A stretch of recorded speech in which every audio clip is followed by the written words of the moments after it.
Hi friends, তোমরা সবাই কেমন আছো? এই গরমে অতিরিক্ত গরম পড়েছে। তো এই অতিরিক্ত গরমের জন্য আমার শরীরটাও ভালো নাই। মানে আজ ছুটি নিলাম।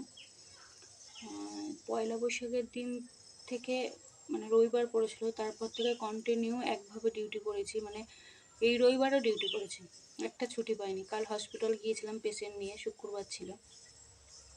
তো শরীরটা এত খারাপ লাগছে আজকে, গা হাত পা প্রচণ্ড ব্যথা করছে। এই পাগুলো মানে ফেলতেই পারছে না, এতটা শরীর খারাপ করছে। আর তার মধ্যে তো যা গরম পড়েছে বুঝতেই পারছো। আর এই ফিল্ডে বেরিয়ে কাজ করা মানে বিশাল ব্যাপার এই রোদের মধ্যে। তো তাই আজকে এই সানডে ডিউটি করেছিলাম, সেই ডিউটিটার আজকে ছুটি নিয়ে নিলাম। আর কালকে সানডে আছে এমনিই ছুটি। তো দুদিন ছুটি নিয়ে রেস্ট একটু থাকি। শরীরটা খুবই মানে হাঁটতেই পারছে না। যেখানে আমার 8টা সাড়ে 8টার মধ্যে রান্না হয়ে যায়, আজকে মানে এখন কটা 10টা 11টা মনে হয় বেজে গেল, 11টা বেজে গেছে।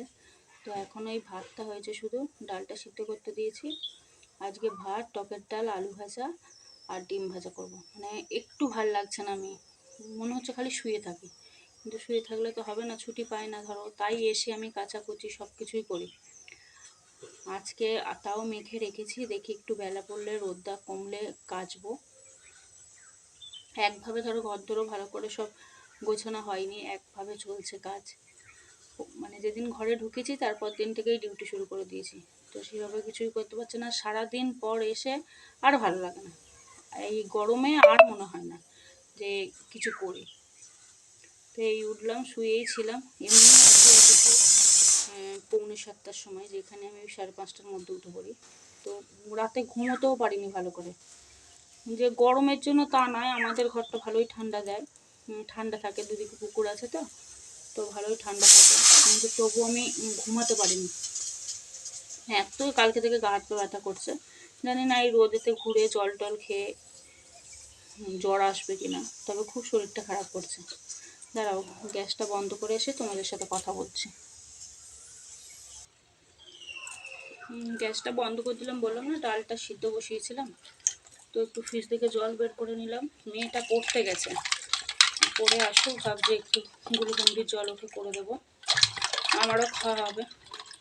কাল তো রাত্রিরে চপ এনেছিল, ভাবলাম রাতে চপ মুড়ি খাবো। হয়তো শরীরটা এত খারাপ লাগছিল, শুধু চপ খেয়ে শুয়ে পড়ছি। মানে এতটাই শরীর খারাপ করছিল,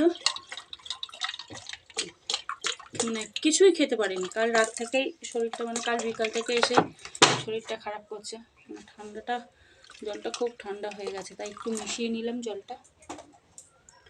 যে ভিডিও দেবো সেটাও ধরো আমি দিতে পারছি না কন্টিনিউ, কাজের চাপ। আর সারাদিন ধরো এসে ভিডিও করতে আর সেরকম ভালো লাগে না, তবু করতে তো হবেই।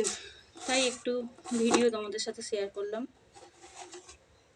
মেয়ে আবার এই অরেঞ্জ এটা খেতে ভালোবাসে, গ্লুকন্ডিটা খেতে ভালোবাসে। বলে মা সাদাটা ভালো লাগে না, অরেঞ্জটাই বেশি ভালো। শেষ হয়ে এসেছে, আর অল্প আছে, আবার একটা আনতে হবে। করে রাখি, ও এলে ও একটু খাবে। দেখো, দাঁড়াও তোমাদের ব্যাক ক্যামেরায় পরে দেখাচ্ছি।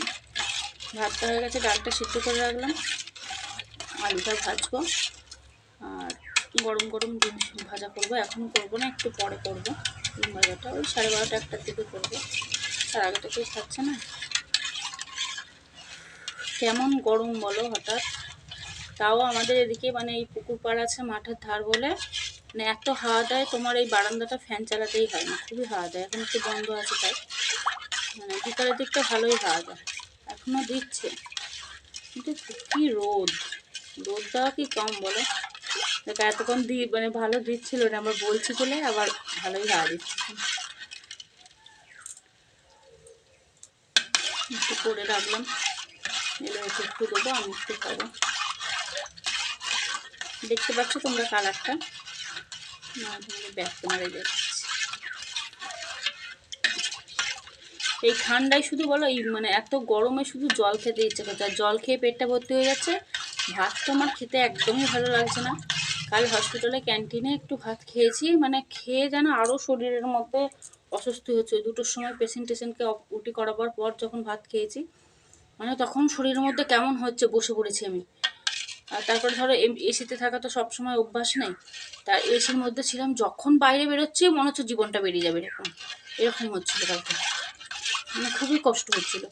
সারাদিন ধরো সকালবেলা সেই 6:30টায় গাড়ি ছেড়েছি, পেশেন্ট নিয়ে গেছি, আর মনে হয় না যে করি 2টোর সময়, তখন মনে হচ্ছে যে না ভাত খেলেই হতো এই দুপুরবেলা এত গরমে, কিন্তু আবার ভাতটা সারাদিন ধরো ভাত খাওয়া হবে না, ওই যে কাল খেয়ে এসেছি ব্যাস, সারাদিন এই জল খেয়ে কাটিয়ে দিয়েছি। দেখো তোমাদের ব্যাক ক্যামেরায় দেখাচ্ছি, দেখো এইটা গ্লুকন্ডিটা গুলে রাখলাম, মেয়েটা এসে তবু খাবে, ও খাবে, আমারও খাওয়া হয়েছে, তাই দেখেছো। আসলে এইটা পুকুর তো, আর পুরো পুকুরের পর মানে ফাঁকা মাঠ, দেখেছো কেমন হাওয়া দিচ্ছে, পেঁপে গাছটা কেমন পাতাগুলো নড়ছে, দেখো এখন আইডিটা নড়ছে, হাওয়া দিচ্ছে, তার মানে বুঝতেই পারবে কতটা হাওয়া দিচ্ছে। এই হাওয়াটা দিচ্ছে বলেও রেহাই, বারান্দায় বসেছি, মানে পাখার হাওয়া গরম, এই হাওয়ার মতো ঠান্ডার হাওয়া নেই। দূরেই নারকেল গাছটা, বুঝতে পারছো কতটা হাওয়া। এটা একটা পুকুর, আমাদেরই পুকুরটা, দেখো একটা পেঁপে গাছ আছে, পেঁপে গাছটা জল দিতে মানে একটু যেন বেঁচেছে, আরও কত পাতা বেরিয়েছে। আগে এদিকটা মা বসিয়ে গিয়েছিল, তখন তো কেউ থাকতো না, মানে পেঁপে গাছটা যেন প্রাণ খুঁজে পেল। আচ্ছা, দূরে একটা তোমরা নীল কালারের ইয়ে দেখতে পাচ্ছ, ট্যাঙ্ক, ওটা কিন্তু এই যে বাড়ি বাড়ি জল দিচ্ছে না এখন সবার, ওইটা আমাদের ওই বাউনপাড়ার ওই জল ট্যাঙ্ক, মানে ওখান থেকে এই বল্লভবাটি বলো, রামেশ্বরপুর, এগুলোতে সব জল সাপ্লাই হবে। মেয়ের জন্য এই গ্লুকন্ডিটা করে রেখেছিলাম বললাম, কিন্তু ও দেখছি এখনও আসেনি, তো এটা আবার ফ্রিজে ঢুকিয়ে রাখি, একটু তবু ঠান্ডা থাকবে বলেই বের করবো। তাও যত জল মিক্সড করে করলাম, আমি ভেবেছি মনে এসে যাবে, চলে আসে, 10টায় পড়তে গেছে, 11:30 বেজে গেল, এখনও আসছে না, যায় বাইরে রোদ। আর শরীরটা দেখেছো আমার চোখ মুখের কী অবস্থা, মানে কিচ্ছু পারছি না, কোনো রকম রান্নাটা করতে হবে, তাই উঠতেই ইচ্ছা করছে না, মনে হচ্ছে জ্বর আসবেই। দেখি আলুটা কেটে নিই, আস্তে আস্তে তো করতেই হবে না, আর কি করব। আর যদি বাপি থাকতো না, মানে বাপি যখন আমি এই কাজটা করি, ধরো মে মাসের 10 তারিখ থেকে জয়েন্ট করেছিলাম, 20 তারিখে বাপি মারা গেল, তো তখন বাপি বললো তুই কর না, আমি তো আছি, দেখবি আমি ঠিক সামলে নেবো সব দিকটা। বাপির কথা ধরো সবসময় তো মনে পড়ে, খুব মনটা হয়, যখন শরীর খারাপ করে বেশি করে মনে পড়ে।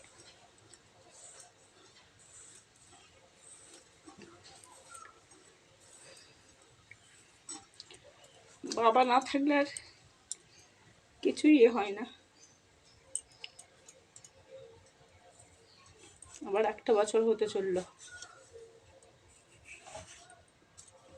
কতবার ফোন করতো, তোর শরীর ঠিক হয়েছে, জল খেয়েছিস, কখন আসবি, দিনে এতবার দেখা হতো, ফোন হতো, তাও কখন আসবি রে।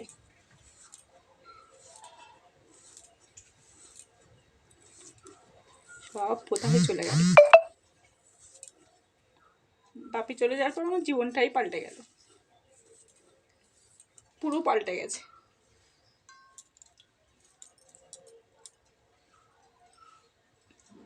এরকম যেন কারোর সাথে না হয়, আমার কোনো শত্রুর সাথেও যেন এরকম না হয়।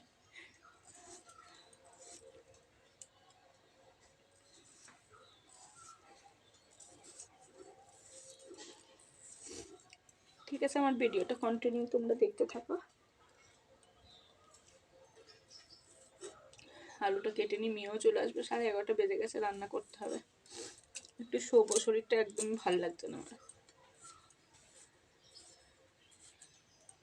ভিডিওটা ভালো লাগলে লাইক কমেন্ট শেয়ার করো, পাশে থাকা বেল আইকনটা একটু বাজিয়ে দিও, আর যারা যারা আমার চ্যানেলটা এখনও সাবস্ক্রাইব করোনি, প্লিজ আমার চ্যানেলটা একটু সাবস্ক্রাইব করে দিও, এইভাবেই পাশে থেকো।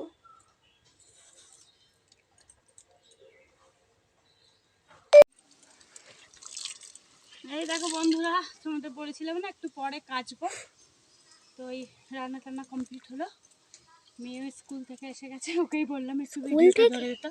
এই সরি স্কুল থেকে না, পড়তে, এখন তো স্কুল ছুটি পড়ে গেছে গরমে, ওকে একটু বললাম ধরে দিতে, দেখছো কি অসভ্য। সকালে মেখে রেখেছি তো ওইগুলো একটু কেচে দিই, তো কেচে দিচ্ছি এবার। তো তোমরা ভিডিওটা কন্টিনিউ দেখতে থাকো আর সাবস্ক্রাইব করতে থাকো। দেখো আমাদের লাঞ্চ রেডি, ভাত, আলু ভাজা, টকের ডাল, ফ্রিজে একটু চাটনি ছিল খেজুর টমেটোর, আর ডিম ভাজা, আলু সেদ্ধ দুটো করে রেখেছি, দেখা যাক কী হয়, এই গরমে এটুকুই যথেষ্ট। চলো ভিডিওটা কন্টিনিউ দেখতে থাকো, লাঞ্চটা করে নিই, পাশে থেকো। যারা যারা এখনও আমার ভিডিওটা সাবস্ক্রাইব করোনি করে দাও। লাঞ্চটা করে নিই, তোমরাও সবাই লাঞ্চ করে নাও। আজ ভিডিওটা এইটুকুই, তোমরা কন্টিনিউ ভিডিওটা দেখো, আমার চ্যানেলটা সাবস্ক্রাইব করো, পাশে থেকো। তো আবার কোনো নতুন ভিডিওর সাথে তোমাদের দেখা হবে। টাটা।